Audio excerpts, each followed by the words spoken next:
Bueno, gracias por el interés de todas y todos en esta presentación, que es la primera de tres sesiones de aproximadamente 45 minutos de cada uno de los webinars informativos sobre lo que es y cómo podría ser la mejor conectividad bimodal en la macroregión austral, que es lo que creemos que debe mejorar. Hace tiempo, bueno, ahí se ve la carretera nuestra, ¿ya?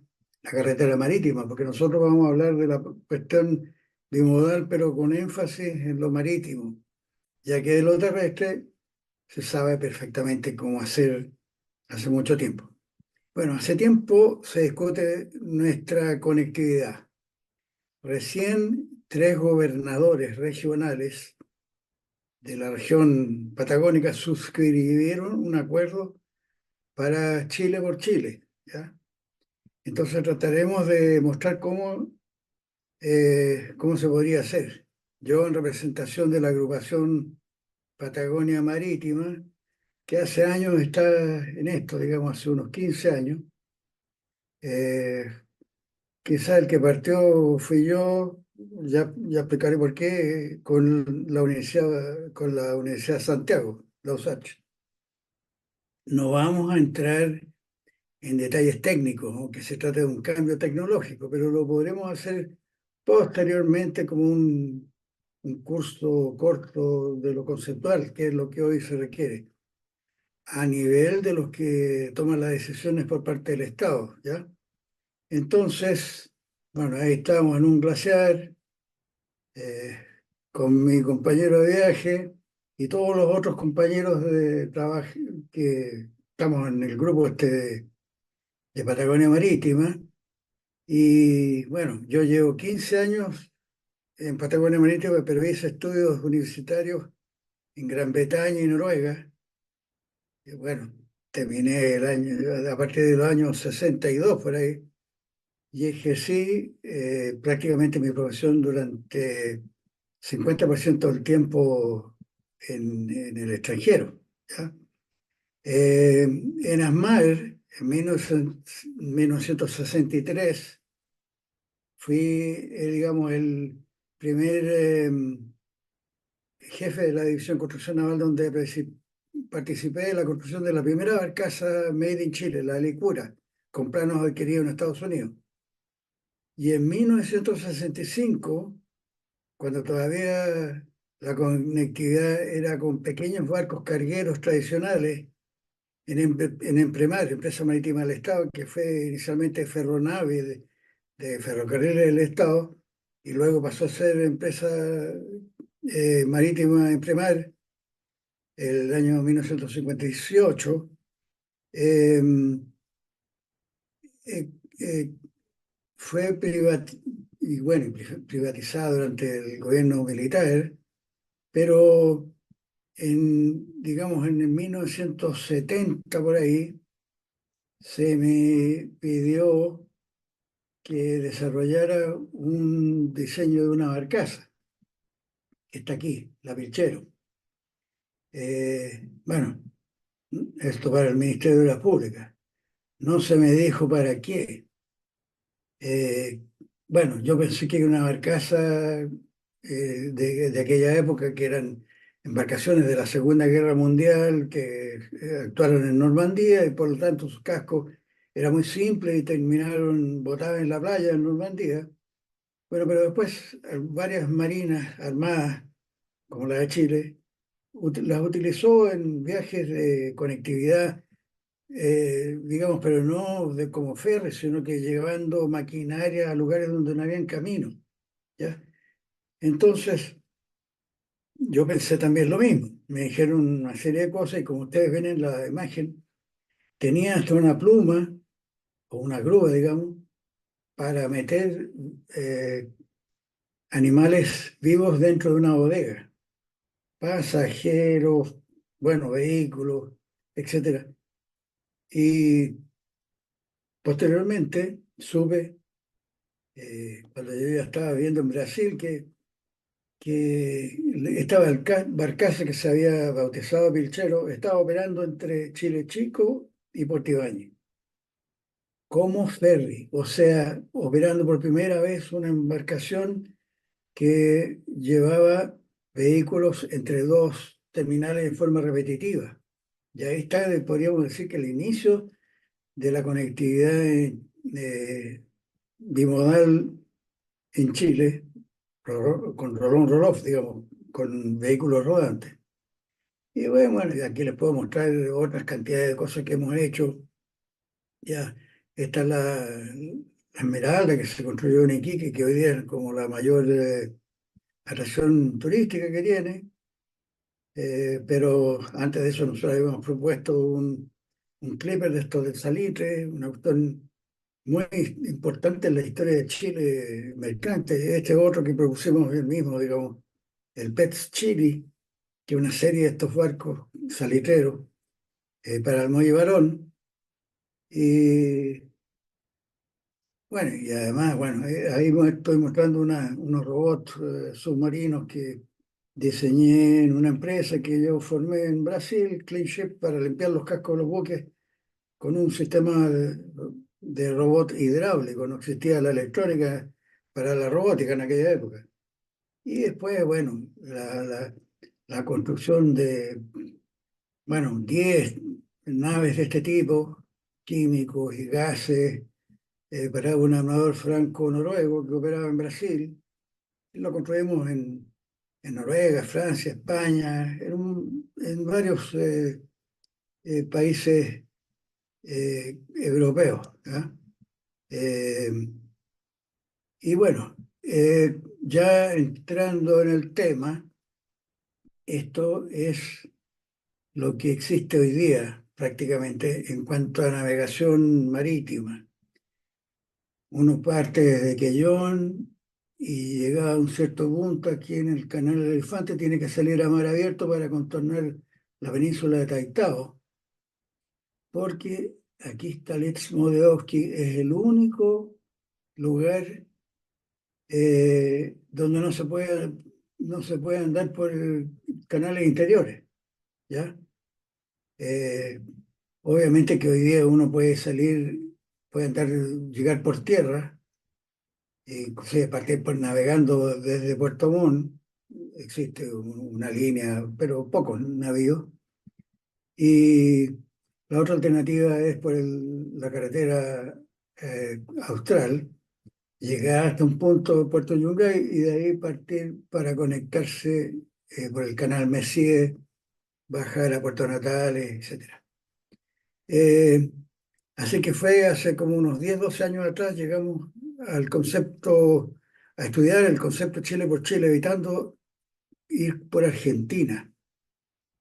Eh, y esto a través de lo que se trató de hacer en Lenin Podolsky, que como ustedes ven todavía está el rasgo, la cicatriz de un canal que tenía 2,2 kilómetros para conectar con el Río Negro, que baja hasta llegar hasta el Golfo de Penas, desde la Laguna San Rafael.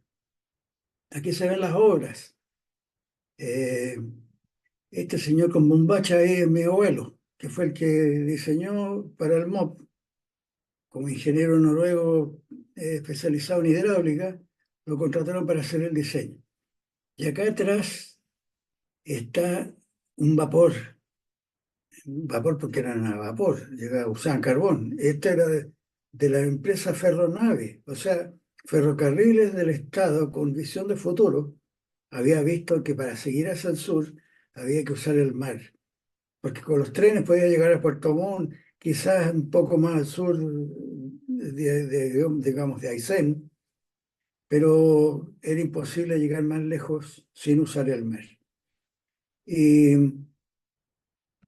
¿qué es lo que pasó? Que, eh, bueno, este camino, bueno, esta obra, cuando ya estaba en un 40% de todo el material excavado, esto partió en el año 1938, se detuvo en 1943. por razones políticas y algunas dudas técnicas, etcétera. Pero nosotros viéndolo a distancia, qué bueno que haya sido eso, porque hoy día estaría obsoleto. Porque por el tamaño que se le pidió al ingeniero Finn Böhring, solo podían pasar los barcos de 40, 45 metros, que eran los que tenía la empresa Ferronave, ¿ya? Entonces tenía un ancho y un calado solo para ese tipo de naves que hoy día serían demasiado pequeñas. No es que por aquí vaya a pasar petroleros, ni graneleros, ni portacontenedores. Bueno, no existían en aquella época los portacontenedores, ¿ya? Eran barcos cargueros de carga general que tenían sus plumas, sus grúas y cargaban ni siquiera paletizados, sino que carga en forma, digamos, en bultos diversos. Entonces dijimos, bueno, a propósito, se llegó a construir un hotel para que vean lo avanzado que estaba. Esto era ferrocarriles del Estado, un hotel que se inauguró con vista a la laguna San Rafael, al Vestisquero. Entonces, dijimos, ahora ya pensando en el Chile por Chile, ¿cómo podemos hacer para que un barco que viene desde el norte y otro que viene del sur con vehículos, estamos hablando de conectividad bimodal, puedan llegar hasta el Istmo de Oski, hacer transbordo de los vehículos y continuar? Este camino que tendría 37 a 54 kilómetros, porque hemos hecho varios análisis partiendo de distintos puntos, pero no vamos a entrar en los detalles ahora. Pero se esquivan todos los humedales. La cuestión es que además podría ser atracción turística, pero cuando llegó un momento en que estos barcos de hoy día tendrían que andar a 20 pocos nudos de velocidad, que es el doble de cualquier barco que opera en Chile hoy día en esto, o digamos la famosa barcaza, por ejemplo, no llegan a más de 10 nudos, era imposible por los terminales que se usan. Las rampas de inclinación fija, que hoy día tienen dos inclinaciones, no servían. Entonces tuvimos que ver qué hacer. Y de ahí partió prácticamente todo. Entonces lo que había eran estas rampas como la que se ve ahí, que es un montón de hormigón inclinado, a veces sobre pilotes, ¿ya? Eh, y aquí están las naves que operaban en aquella época. Esta, por ejemplo, ustedes ven la humarea, que no había problemas de contaminación ambiental, nadie se había dado cuenta todavía. Estábamos contaminando el planeta, pero no nos habíamos dado cuenta. Entonces, estas son naves de 40, 45 metros, que tenía ferronave. Aquí aparece como ferronave, pero era ferronave, de empresas ferrocarriles del Estado. Y bueno, lo que nosotros necesitábamos ahora en este proyecto de cruzar el Istmo eran naves como esta, para hacer el viaje a Escena, Puerto Natales en un día, eh, o ida diaria y de vuelta con otro tipo de embarcaciones. Pero digamos, partiendo con esto, con un día, hoy día son 65 horas desde que uno llega al terminal y desembarca. Entonces aquí había que bajar a 24 horas con viaje más tiempo en terminales. Eh, ahora, la misma embarcación, pero en aquella época el tráfico de vehículos era muy menor. Pensemos que recién hace 100 años que se popularizaron los Ford T del señor Henry Ford. Y de ahí se inició una necesidad de transportar vehículos. Antes los metían en la bodega con una grúa, ¿ya? Eh, Explicaremos un poco cómo es Sudamérica, cómo es nuestra Patagonia. Bueno, Chile digamos, como es Chile dentro de Sudamérica. Digamos, la mitad de la distancia que hay de un extremo a otro de Sudamérica. A escala 1, 1 a 250.000, para medir todos los países del mundo, su borde costero, por el Instituto de Recursos Mundiales, Chile resulta que tiene 78.553 kilómetros de borde costero. O sea, el quinto borde costero más extenso del planeta, después de Canadá, Rusia, Estados Unidos, Indonesia, por ser un archipiélago, y ya que uno mide en el borde costero todos los recovecos, ¿ya? Y después de nosotros está Australia, que es un continente. Pero resulta que por lo desperdigado que es y largo que es nuestro territorio, eh, eh, 70.000 kilómetros de este, un tercio de Chile, eh, aquí equivale a 70.000 más o menos, porque la mayoría está acá, es el 50% de toda Sudamérica, en borde costero estamos hablando. Y claro, están los campos de hielo sur, que no permiten más digamos, en este territorio del 35% del país, eh, habita el 1,6% de la población de 18,5 en Chile. Pero es aquí en el borde costero donde existe actividad humana. Y por eso es que es importante. No sacamos nada con tener un montón de mar acá.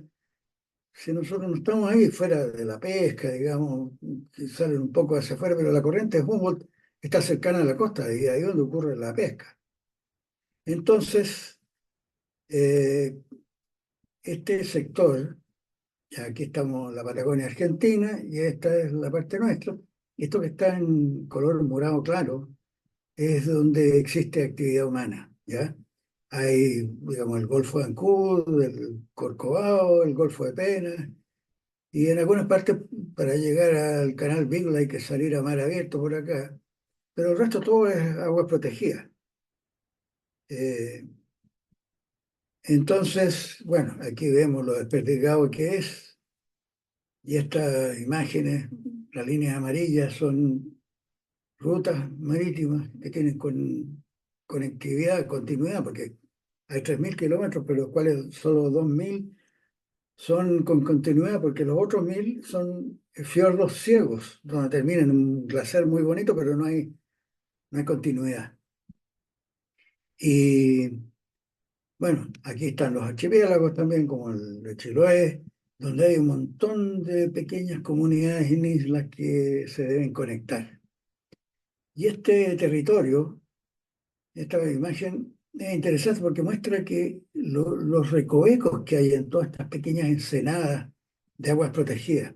Y esto es muy importante para lo que vamos a explicar posteriormente, de la ubicación de los terminales, que es totalmente distinto de lo que existe hoy día.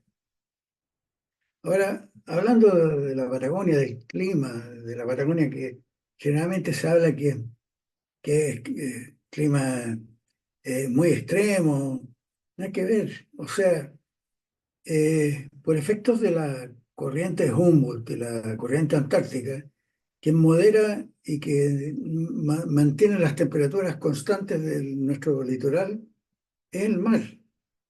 ¿Ya? Y si uno ve, por ejemplo, del trópico de Cáncer hacia arriba, claro, es una línea recta, pero sí, pero esto, digamos, varía por el mar, justamente, del Mediterráneo, digamos. Si medimos desde Florida hacia arriba o desde el Mediterráneo hacia arriba, y claro, es un clima ventoso pero templado, sin grandes extremos de temperatura. Imagínense que el año pasado en Florida nevó. ¿Ah? Entonces, eh, uno podría decir de que fuera del viento, que también existe en muchas partes, este clima de la zona sur es como el verano en Noruega, o Inglaterra, o Canadá. Si no eh, porque allá sí hay, bueno, hay hasta más cambios de temperatura que acá. pero es como en el verano en esas latitudes. Eh, y aquí uno ve eh, la belleza que significan todos estos fiordos, un potencial turístico increíble. Lo que se llama economía azul en la Unión Europea, donde está incluido toda la actividad que se hace en el borde costero, astillero, cabotaje, etcétera, etcétera. Eh, 50% corresponde a turismo embarcado en cuanto a economía. Imagínense que Noruega, con 5 millones de habitantes, recibe 4 millones de turistas al año a ver los fiordos noruegos, que son como el 80% del tamaño digamos, de fiordos. Ellos tienen el 80% de lo que tenemos nosotros acá en la Patagonia. Y en Noruega dejan 10.000 millones de dólares anuales. Eh, entonces, eh, existe un potencial enorme que no hemos aprovechado. Quien aprovecha bien esto es, bueno, en Noruega, Canadá, Alaska, y en el hemisferio sur, Nueva Zelanda, que corresponde a un 20% de lo que es nuestra Patagonia. ¿Ya? Eh, y bueno, claro, están en el hemisferio sur, lo que les da una ventaja con respecto a los turistas que están en el invierno allá. Nosotros estamos en el verano. Pero además nosotros tenemos pingüinos, no tenemos osos polares, tenemos una serie de otros fauna, eh, tonina, ballena, y además es una cuestión histórica. Hay atractivos históricos en el camino. Este es el barco griego que está encallado ahí sobre otro barco. Es una historia muy interesante. Aquí está el fiordo Quintopeo, donde estuvo el Dresden, escondido durante un tiempo antes de partir a Juan Fernández. Y bueno, esto es el Amadeo, que está en el estrecho de Magallanes, y este es el Ambassador. Estas son pinturas que yo hice porque me gustan los barcos y los restos de estos barcos. Pero el Ambassador es el gemelo del Cute Sark, que está en Greenwich, en un dique seco, es venerado por los ingleses. Tienen hasta un whisky que se llama Cute Sark. Aquello pinté pingüinos, porque son los únicos en Chile que se interesan en esto. ¿Ya? Bueno, ya veremos. Nosotros no somos un país marítimo. Tenemos un montón de mar, pero culturalmente no lo somos. Y bueno, y aquí vemos, por ejemplo, hablando de turismo, este ferry de Noruega que se llama Vision of the Fjords, subproducto, digamos, de las rutas estas de conectividad. eh, es eléctrico, anda a poca velocidad porque el objetivo es no hacer mucha bolita, sino que mostrar a los turistas desde las cubiertas, desde el interior, cómo es el paisaje. Y en salones amplios, la gente no va metida como en una micro, embutidos ahí en fila, ¿ya? Ay, que yo aquí imaginé en el fiordo Quintopeo algo parecido a ese ferry que nosotros podemos hacer, fabricar en Chile, unos más chicos quizás porque no tenemos tantos turistas. Pero si en Noruega llegan 4 millones, por lo menos que llegue 1 millón acá. ¿Cuánto significaría eso para la economía de la región? Eh, bueno, y claro, y aquí lo que se trata en este turismo es evitar el turismo de cruceros. Obviamente que existen cruceros grandes que pasan por los canales principales de Chile, y están los Scorpios, los Australis, que son cruceros, mini cruceros, pero es otro tipo de actividad turística, en camarotes, con literas, con una comida muy gourmet, especial y de alto costo para el turista, pero una cantidad ínfima de pasajeros, ¿ya? Entonces la idea es que usando las mismas naves de conectividad de los vehículos, nosotros podemos hacer turismo más económico y de masas, que es muy popular digamos, especialmente en Noruega, que es el país de los fiordos y de los ferries. Volviendo entonces a Chile por Chile, aquí vemos esta línea negra, es el trayecto de 2.000 kilómetros de camiones chilenos que demoran 2.200 kilómetros por territorio argentino, 2.000, inclusive bordeando el Atlántico, para poder abastecer eh, Punta Arenas, ¿ya? Bueno, la línea roja es el límite entre los dos países. Aquí está la carretera austral, actualmente, que tiene distintas calidades de trazado, etcétera. Y aquí está el camino que llega hasta Quillón.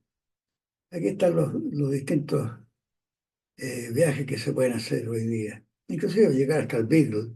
Aunque hay que salir al mar abierto acá, en algún momento no, porque no hay una ruta interior todavía, ¿ya?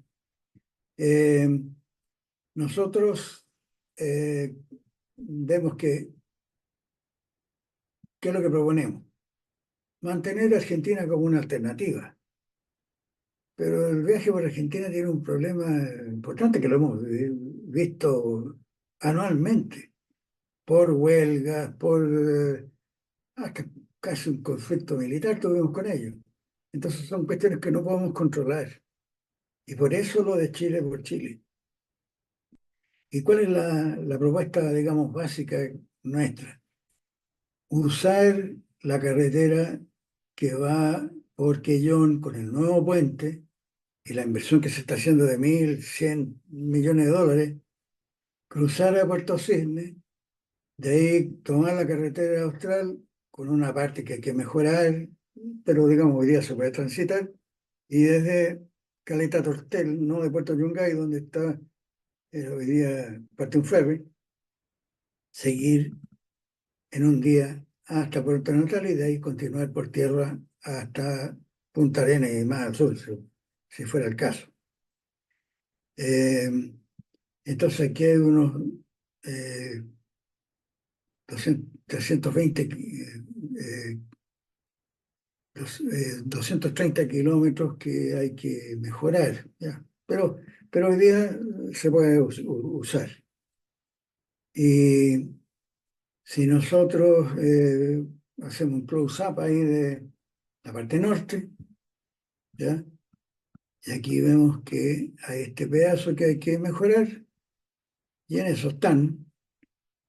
Y aquí está el tramo sur que parte desde Caleta Tortel y la alternativa a futuro, también pensando en el Istmo de Dobski, que sería una alternativa muy interesante. Como, como alternativa, porque siempre hay que tener alternativas, porque mañana hay un derrumbe en el camino o algo inesperado que no podemos controlar. Siempre tenemos, desde el punto de vista estratégico, necesario tener alternativas. Ahora, eh, acá, por ejemplo, hay gente que han propuesto hacer un camino que parte de Puerto Varas y que llega a Chaitén, una alternativa. Fantástico que se haga como alternativa turística, ¿ya? Y todo este camino de la carretera austral de este sector también tiene que mejorar para los turistas. Ahora, ¿cuál es el tipo de nave que se requiere? Bueno, eh, no cualquier tipo de nave, porque hay montones de embarcaciones en el mundo. Desde que el ser humano cruzó un canal, un río, con un tronco de árbol hueco, se ha navegado y se han ido diversificando las embarcaciones. No es como los autos, los camiones, los aviones que son más o menos estandarizados. Todos los barcos son prácticamente diferentes y de distintos tipos que van apareciendo. En este caso, estamos hablando de ferries, o sea, naves especializadas para conectividad. Y en el caso que nosotros estamos viendo, el que se llama en inglés y en español también Dave Roberts Ferry, que de atrás para adelante, como se traduce en inglés, ferry, una nave de conectividad, PAX, pasajeros en latín, locales y turistas, road, transportando vehículos autónomos con ruedas, ¿eh? Y day, que es el elemento básico aquí, viaje de menos de un día. Y esto es muy importante porque elimina todo lo que es la hotelería a bordo. Disminuye una cantidad de tripulantes, no tengo que tener cabinas con literas, comidas calientes, cocinas, un montón de cosas más que yo elimino, ¿ya? Obviamente que hay algunos viajes hoy día en Chile que duran más de un día, pero son súper incómodos, ¿ya? Entonces, este es el tipo de nave. Y aquí mostramos, eh, esta es una típica nave noruega, eh, digamos, se han construido como esta los últimos 20 30 años, ¿ya? Eh, Ahora están construyendo las totalmente eléctricas o híbridas. Las anteriores eran hace 20 años con gas natural. Y aquí la forma es, como ustedes ven, es simétrico. Tiene ambos extremos iguales. ¿Por qué? Porque en Europa las distancias son más cortas. Entonces, también existen allá estas embarcaciones que cuando tienen que salir a mar abierto y por una cuestión de eficiencia propulsiva, eh, son diseñados con proa y popa bien definida. Eh, de una serie que fue construida en Polonia, pero son diseños noruegos que operan en Noruega. Y después vamos a ver por qué la importancia entre los astilleros y los consultores, los arquitectos navales, los que diseñan. Y aquí uno ve que todos ellos tienen unas hélices totalmente libres, de tal forma que esta embarcación puede girar como un helicóptero, desde rotar desde su propio eje. Eso es muy importante en el caso de la maniobrabilidad necesaria. Y aquí vemos otros tipos de embarcaciones, como estas embarcaciones menores de 30 35 metros, pero que andan a 3 veces la velocidad o 4 veces la velocidad de nuestras barcazas y llevan vehículos, no muchos, autos, 4 8 y 70 100 pasajeros en distancias más cortas, como podría ser el archipiélago de Chiloé, por ejemplo. Pero lo importante es que estos ferries tengan una conexión rápida, de entrar y salir. Digamos, este ferry, que es bastante grande, tiene 120 metros, entran y salen todos los vehículos y camiones, etcétera, en 5 minutos. Después vamos a ver lo que pasa con nuestras barcas. Ya. Y cada vez que se habla entonces de con conectividad, ¿ya? Eh, Aparece un montón de gente opinando y muchos sin mucho conocimiento del tema, pero bueno, todos tenemos derecho a opinar. Lo que necesitamos es, y lo que hay en los países desarrollados, es eficiencia, productividad, innovación, certeza de embarcar en horarios fijos, frecuentes, y lo que significa una buena gobernanza o administración del sistema. Aquí en esta imagen muestro lo que normalmente aparece, las soluciones recurrentes, ideas mirabolantes, túneles, submarinos, etc. Eh, este que está acá es una imagen virtual. ¿Por qué? Porque está en construcción. Este es un túnel donde van a cruzar todos estos barcos para evitar salir como algo como parecido a la península de Taitao.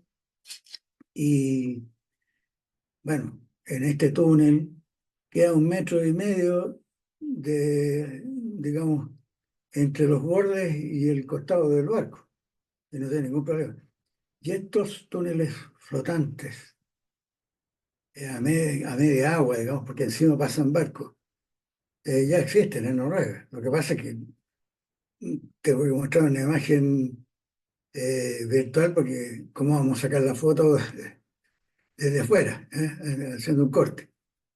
Entonces, Y esto pasan buses, que en una dirección y en otro, tú en este que va acá, van los vehículos que van en sentido contrario.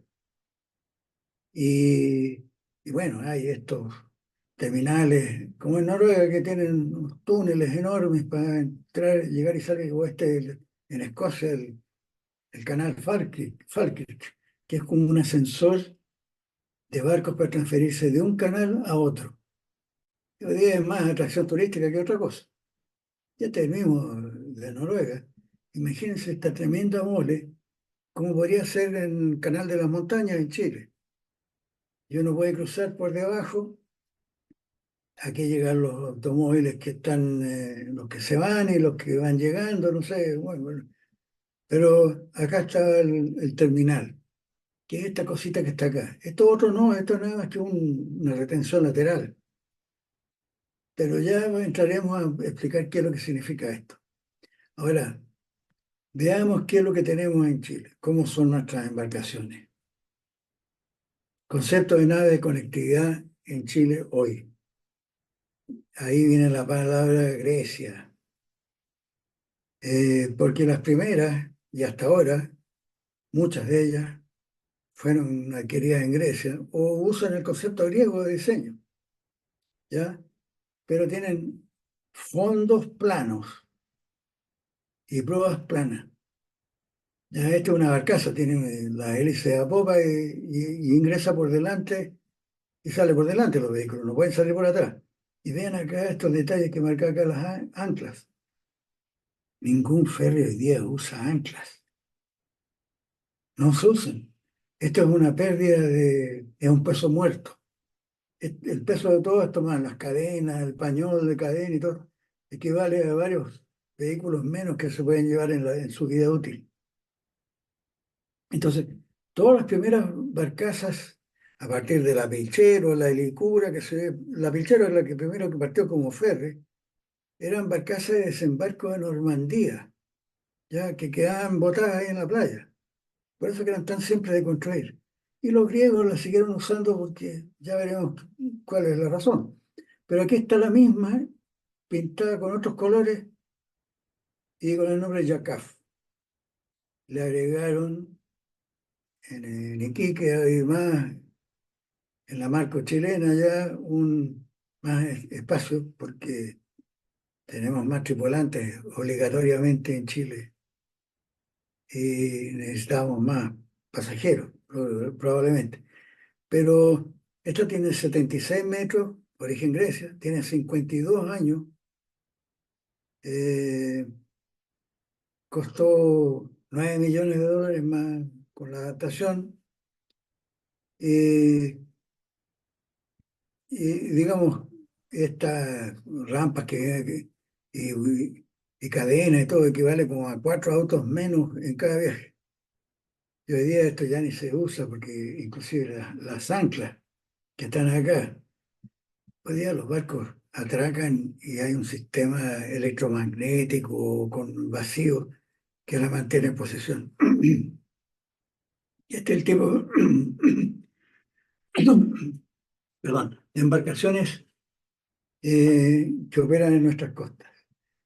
Líneas y ángulos rectos, proas planas, una verdadera vela contra el viento, si hay un viento en contra, aquí se pierde casi un nodo de velocidad. Y, y cuál es la característica, son incapaces de romper la barrera de los 10 nodos, o sea, en kilómetros por hora son 18,5 kilómetros por hora. Puede ser que en unas pruebas de 11 hasta 12, pero no puede mantener esa velocidad en mar abierto con mal tiempo, por la forma que tienen, ¿ya?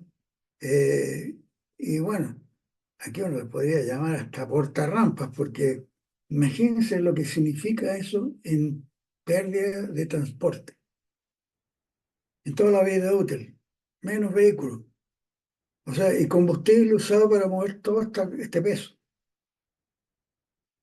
Ahora, las barcazas nuevas de diseño griego, porque de ahí salió todo, mejoran la distribución, el acceso a los pasajeros, pero mantienen el casco semiplano, los famosos portalones estos, en sus extremos, y su característica básica, baja velocidad. Este fue construido en Chile, este fue construido en China, pero a solicitud, no es que los chinos no puedan hacer otra cosa, simplemente le pedimos que hiciera algo que es típico de Grecia, ¿ya?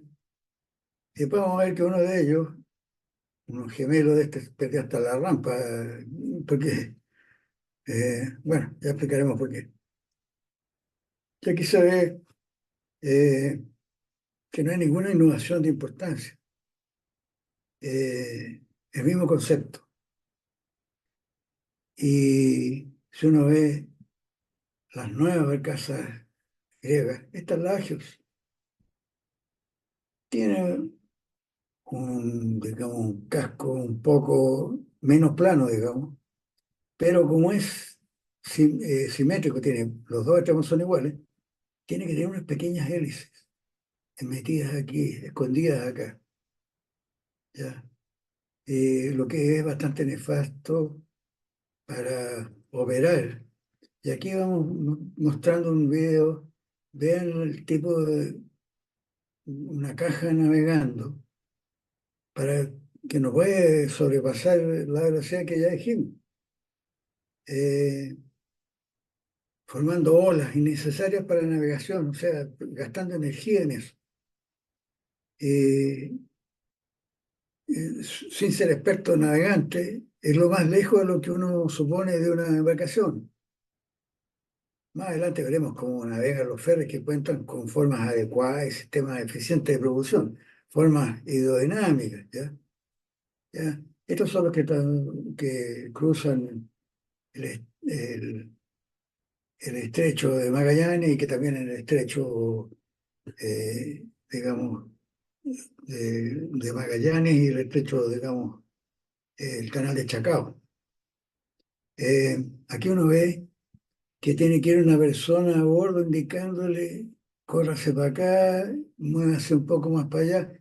Y este es el tipo de rampa que nosotros usamos, que tiene dos inclinaciones, esta y otra hacia acá, más esta inclinación, se juntan tres inclinaciones en distintos ángulos y eso hace que hay un punto en que se forman quiebres, que es lo que uno no requiere, ¿ya? Eh, Ahora vamos a ver aquí que cuando tiene que salir un vehículo más largo que esto, tiene que poner unas cuñas manuales y tiene que salir una persona de acá de la tripulación de cubierta a tener que poner una cuña por aquí. Pero ahí está esta persona tratando de decirle al piloto, capitán, mire, muévese para acá, muévese para allá. Y no tiene cómo agarrarse, tiene que mantener los propulsores activos, porque si no, si hay un viento o una corriente en contra, se retira del barco, o si es a favor, puede chocar, dependiendo del tipo de... Ahí va esta persona, ven, que toma una cuña eh, manual que va a tener que arrastrar para que este bus que va acá pueda salir, porque si no se queda trancado o se queda atrancado o dificulta su salida, ¿ya? Cuando hemos visto que en los ferries modernos 5 segundos por vehículo es lo que uno usa.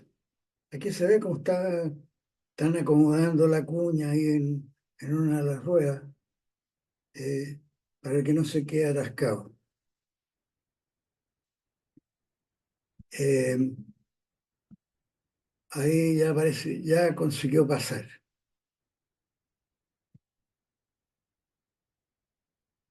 Ahí retira la cuña.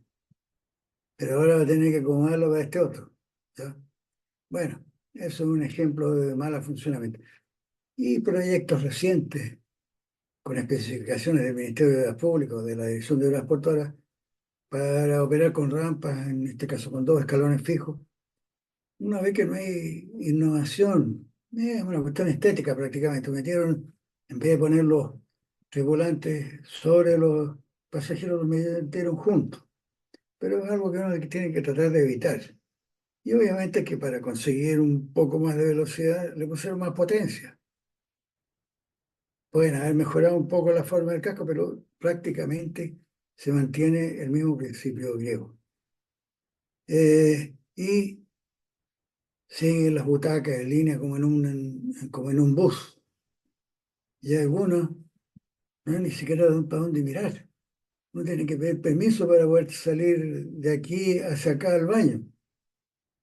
Y pedir el permiso al compañero del lado. Y si algo sobra en un ferry, es espacio de pasajeros. Porque lo que define el tamaño de un ferry no es la cantidad de pasajeros, porque sobra espacio. Son los metros lineales de cubierta para vehículos. ¿Ya? Eh, y todos acá, como este, por ejemplo, el Cruce Australia que va desde Puerto Trinidad y Puerto Natal, todos usan diésel. Todavía no hemos pensado en la descarbonización. Este, este es un ejemplo de incomodidad por falta de espacio y sillones de línea. Varios días, noches, digamos, aquí son 3 días y 2 noches, 60, 65 horas sentados sin espacio razonable para deambular, sin vista a un costado, o sea, a este costado están los vehículos. Baño, para ir al baño hay que salir a la cubierta de la intemperie en el medio del invierno. Y los baños cuando nosotros hemos viajado no tenían calefacción. Bueno, y los turistas, que son la mayoría extranjeros, encuentran que es bueno, es parte de nuestro folclore. eh, y la gente local que va a Puerto Adén, donde hay pocas personas, 100, 150, pero son 2 o 3 personas que viajan, bueno, no conocen otra cosa. Entonces ahí vemos que falta la forma de estas embarcaciones, excesiva formación de olas por formas rectangulares, no permiten velocidades mayores. Ya se han hecho montones de estudios, o sea, queda clarísimo la cantidad de potencia que yo estoy gastando para mover la embarcación. Ya hay montones de canales de prueba de modelos, etcétera, que están instalados en Inglaterra, en Suecia, en Noruega, el NSFI en Noruega, donde hacen pruebas digamos, ya no es solamente esto, digamos, no solamente de velocidad, sino que de maniobrabilidad y comportamiento en el mar. Las olas las produce un elemento que produce las olas que uno quiere. Y esta idea no es nueva, o sea, desde 1800, con el doctor Froude en Inglaterra, se empezó a hacer el estudio de naves remolcadas. Y ahora, eh, veamos Grecia. Este es un malecón en Grecia. Eh, en Grecia, el nivel del mar muda 30 centímetros en el año, entre el máximo y mínimo. Y por lo tanto, la altura que hay desde aquí, Franco Bordo, digamos, hasta el nivel del mar, se mantiene prácticamente constante en medio metro, ¿ya? Y con esa razón, las barcazas griegas llegan perpendiculares al malecón y ni siquiera necesitan amarrarse. Aquí uno ve que la amarra está suelta, ¿ya? Y se van instalando ahí, van en forma perpendicular, pero si hubiera un viento fuerte o una corriente fuerte, no se podría mantener en posición. Y eso allí no ocurre. ¿Y, y qué pasa? Que en el Egeo, eh, la distancia a las islas es tan corta como media hora, entonces da lo mismo si el barco no tiene.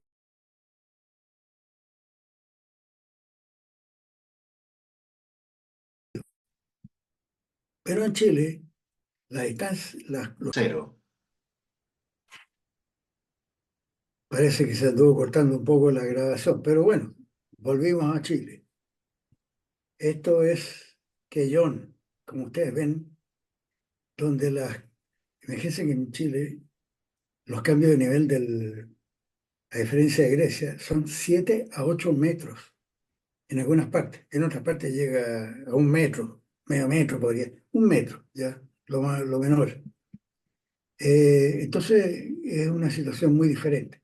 Aquí vemos la misma YACAF anterior que llega operando en Quellón, y aquí viene una persona que está manteniendo esta espía, digamos, obviamente que una persona no puede retener un barco, pero está con esta espía aquí porque seguramente después la va a poner acá cuando se termine la faena de salir todos los vehículos, si no el camión no podría pasar por encima, ¿ya? Eh, y está en ángulo, ¿ya? En un ángulo abierto. Entonces tenemos esta inclinación, más la otra hacia abajo, más la inclinación de la rampa que se juntan. Y esto es caso típico también. Y todas estas rampas de 18 metros de ancho, porque los camiones tienen que girarse y en algunos casos hemos visto que hemos tenido que entrar y salir marcha atrás. Rampas enormes de 1 metro de espesor, porque tienen que soportar los camiones encima, sobre pilotes, sobre cientos de pilotes, pero a merced de condiciones ambientales del momento, porque no hay cómo amarrarse. Si aumenta la marea, este tiene que correrse para, no sé, para acá, más abajo. Si baja, tiene que correrse un poco más acá, ¿ya? Y no hay donde, y por eso tiene que tener las anclas para amarrarse de popa o mantenerse en posición. Entonces aquí uno ve que en la típica barcaza, ya, que no tiene cómo amarrarse, entonces se puede ir contra el muelle como ha ocurrido, o retirarse y caer el vehículo al mar. Entonces no permite mantenerse detenida con seguridad. Primer defecto. Ahora, si nosotros vamos a usar una nave moderna, que tiene bulos en la proa, que tiene un visor de proa, pero resulta que no tienen portalones. ¿Cómo ya salto de aquí para acá? No, no existe. Y este ferry también no se puede mantener en posición, ¿ya? Eh, Acá se ve una imagen de un ferry. Este no es invento nuestro, porque es un ferry que se propuso en cierto lugar para la edición de las portales, llegando a una rampa fija de dos inclinaciones, que es para allá y para acá. Este otro ancho es, digamos, lo ancho porque tienen que salir los vehículos largos y girar. Y como ven acá, porque como tienen esta forma de casco plano, y por lo tanto menos calado, estos ferries que en algún momento pudieran varar, tienen que esconder las hélices. Entonces terminan siendo unas hélices pequeñitas, poco eficientes. Y esto no es culpa de los astilleros nuestros, de ninguna parte. Eh, la- las hélices van encapsuladas por exigencia de la forma que tienen. Y aquí entonces vemos que la embarcación se adapta al terminal, que es todo lo contrario. Esto no existe en ninguna parte del mundo. Estas rampas son únicas de nuestro país. Si alguien conoce algún lugar donde haya algo parecido, nos interesaría saber para analizarlo. Eh, Ahora, hoy día, claro, es una cuestión de historiadores, pues acá, porque ¿qué fue primero, la barcaza o la rampa?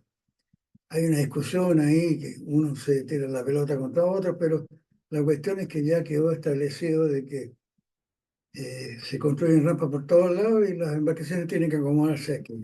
Esto es el típico ejemplo de Milinca. ¿ya?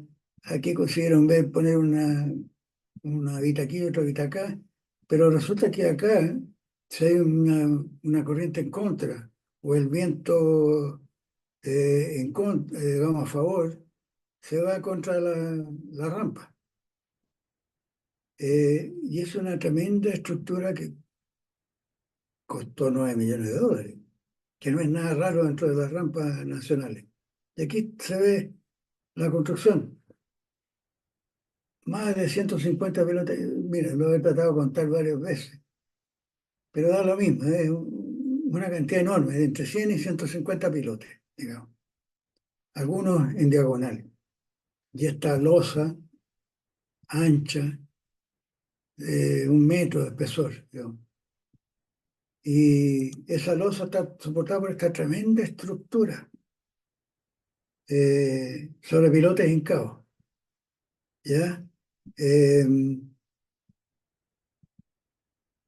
pero no permite otra cosa que las barcazas esas menores. Y aquí vemos esta estructura y tienen conexiones elásticas. Pero esto no es necesario en ninguna parte. Con un sistema moderno eso es una pérdida de dinero. Nada de estas vigas son necesarias. Y acá vemos el caso, por ejemplo, de estos transbordadores que operan en los estrechos. Por el hecho de tener que varar o acercarse mucho, resulta que las hélices van metidas encapsuladas. Esta no es una imagen virtual hecha por nosotros. Estos son planos de esta barcaza, donde se ve una hélice menor, que, digamos, a ver, eh, para un arquitecto naval, mientras más lenta gira una hélice, mientras más diámetro, más eficiente es. Obviamente que tiene hay que definir la forma, que tienen las palas, etcétera. Pero una hélice pequeña, como la de un motor fuera de borda, tiene que girar rápidamente y produce una cantidad, revuelve el agua, pero como es para empujar una embarcación liviana, termina moviendo. Y aquí, por ejemplo, tenemos estas rampas de varios escalones fijos, ¿ya? Uno, dos, tres, cuatro, cinco esto en Puerto Montt. Acá una con 7 rampas fijas. Dependiendo de la marea, llega en ángulo a atracar. Acá está este otro, eh, que es un terminal flotante en Puerto Ciene, que la gente lo llama el Caucao flotante, porque tiene 130 metros de extensión. Y estos parches que le llaman se pusieron 5 años después o 4 o 5 años después de que había estado parado sin uso, porque a los ingenieros que diseñaron esto se lo dio la ley de Arquímedes.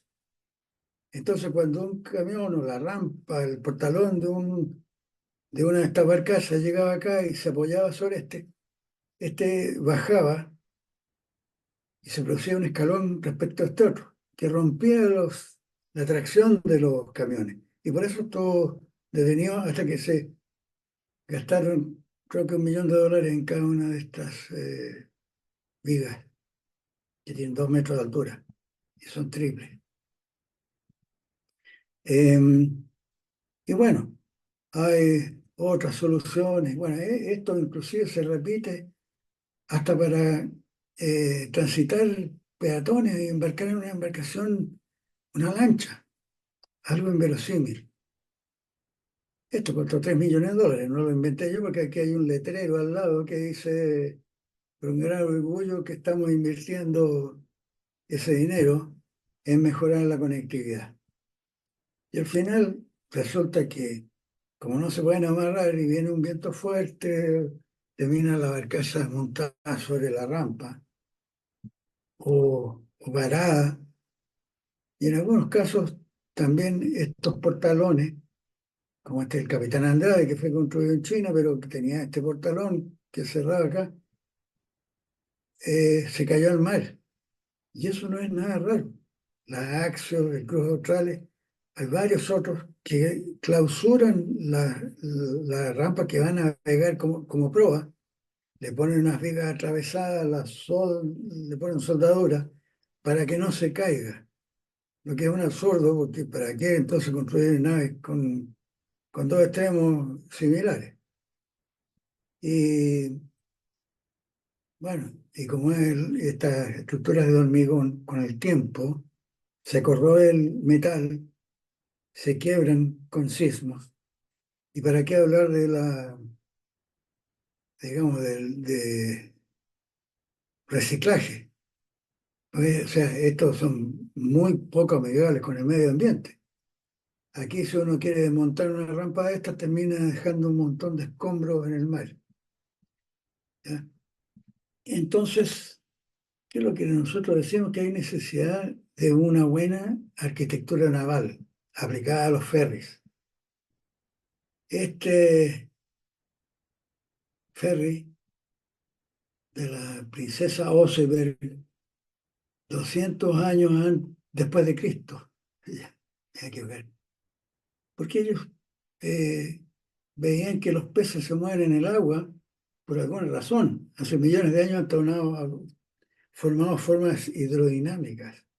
Y los vikingos llegaron a Groenlandia digamos, y Terranova, 100 años, parece, antes que Cristóbal Colón llegara digamos, América, porque tenían estos barcos, y con velas. ¿Eh? Eh, pero ¿qué es lo que estoy queriendo mostrar? Es la forma hidrodinámica intuitiva. No era que estuviesen canales de prueba, ni cómo está Computer Fluid Dynamics, que diseña los barcos hoy día. ¿Ya?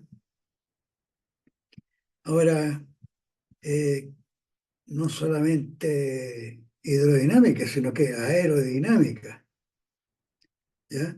Eh, entonces, cuando se diseñan las barcazas en Chile, lo primero que el ingeniero naval, el arquitecto naval que está en esto, en el astillero, tiene que pensar que tiene que acomodarse a las rampas que le provee el Estado, que son las rampas de inclinación fija con dos inclinaciones únicas en el mundo. Aquí es muy bueno, yo puse una solución inmediata. Bueno, estos son ferries típicos noruegos de 20, 30 años atrás, ¿ya? Que están disponibles, que operan, porque operan con diésel. Y esto cuesta entre 1 y 3 millones de dólares, pues hay distintas alternativas. Y aquí uno lo ve en los terminales estos que vamos a ver adelante, que es nada más que esta pequeña cosa. Y este es un muelle de retención lateral, de atraque. Y ahí se ve cómo llegan a los terminales levantando el visor de proa, que siempre lo van a usar. Y por dentro las instalaciones son esto, porque sobre espacio. Si lo único barato en un barco es esto, las acomodaciones de pasajeros. Lo caro está en la forma del casco, su estructura, la cantidad de motores, compresores, bombas, kilómetros de líneas de agua, de aceite, de aire, etcétera, etcétera, que hay que instalar. Paneles eléctricos por todos lados, etcétera. Tratamiento de las aguas hervidas, tratamiento de los combustibles. Bueno, un montón de cosas que ya hace muchos años que están definidos. Y entonces uno puede, si se aburre con estos muebles, los cambia por otros. Va al Home Center o a IKEA y cambia los muebles. Entonces, por ahora, nuestro objetivo es acercarnos a Europa del Norte hace 20, 30 años atrás, porque no podríamos imitarlos ahora, porque no tenemos los combustibles, no tenemos la autorización para andar con menos tripulación. Bueno, en Noruega ya hay ferries que no tienen ningún tripulante a bordo. Eh, bueno, un montón de limitaciones que tenemos, ¿ya? Eh, digamos, naves de 20 a 30 años. Este, por ejemplo, es una embarcación que fue construida en Noruega, pero opera en Islandia, en el peor de los mares imaginables, como el mar de Drake, ¿ya? Tiene, son naves de 20 a 30 años. Este, por ejemplo, fue construido en Australia, operaba en Papeete, eh, Polinesia francesa. Entonces estos noruegos le adaptaron algo acá para poder usar los terminales. Este uno más fierro tiene 40 años, pero operan con diésel, son perfectamente lo que nosotros podríamos usar y ya estos andan a 15 nudos, o sea, 50% más que cualquiera de las barcazas más nuevas que nosotros tenemos. Y obviamente que en todo caso lo importante es que ya que la cubierta es horizontal y el wingspan, eh, que es lo que estamos viendo acá, tiene un máximo de inclinación de 7 grados, hay un tránsito rápido, como vemos, 5 segundos por vehículo. Y aquí, bueno, nuevamente, ahí cambiamos los muebles. Y bueno, muchas gracias a las visitas de esta presentación. En la segunda parte veremos las naves y terminales que proponemos y preguntas por escrito, envíalas a este sitio o al mail que se muestra aquí y podríamos organizar al final un debate vía Zoom o Meet con preguntas y respuestas y aportes de expertos invitados. ¿Ya? Entonces la segunda parte, ¿cómo podemos hacer para que esto que vimos mejore? ¿Ya? Muchas gracias, hasta luego.